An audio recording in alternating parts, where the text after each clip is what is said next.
Университеты Владивостока, Томска, Новосибирска, Улан-Удэ и еще десятка других городов выступили на площадке выставки «Россия». Для дальневосточных и сибирских вузов День открытых дверей – это возможность заявить о себе на всю страну и ответить на главный вопрос – почему абитуриентам стоит выбрать именно их. У нас студенты получают повышенную стипендию от 11 тысяч. У нас 19 именных стипендий. Если все это собрать правильно, то можно достичь до 100 тысяч рублей в месяц. Такие студенты у нас имеются. В СВФУ более 500 образовательных программ, из которых 247 посвящены компетенциям для Арктики. Флагманские направления связаны с изучением климата и вечной мерзлоты. Их презентовал ученый, доцент СВФУ Никита Тананаев. Кстати, сам он коренной москвич, который переехал в Якутск из-за любви к науке.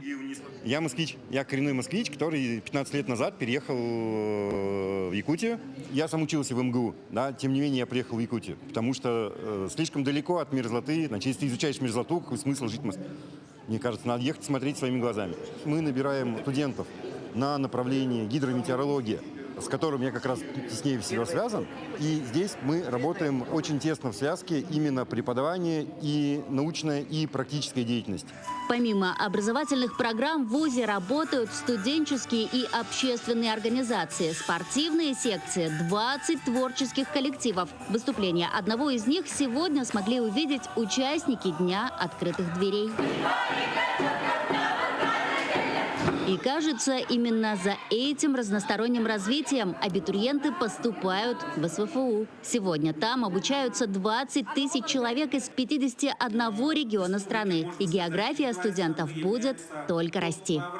Лекция была интересная, в принципе, что-то было знакомое. Танцы и музыка, конечно, выделились полностью. Но появилось желание поехать в Якутию?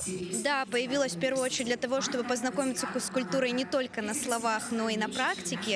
И погрузиться и на вкус, и на цвет, и на звук в любых проявлениях. Айсана Бурнашова, Виктор Олесов, Москва.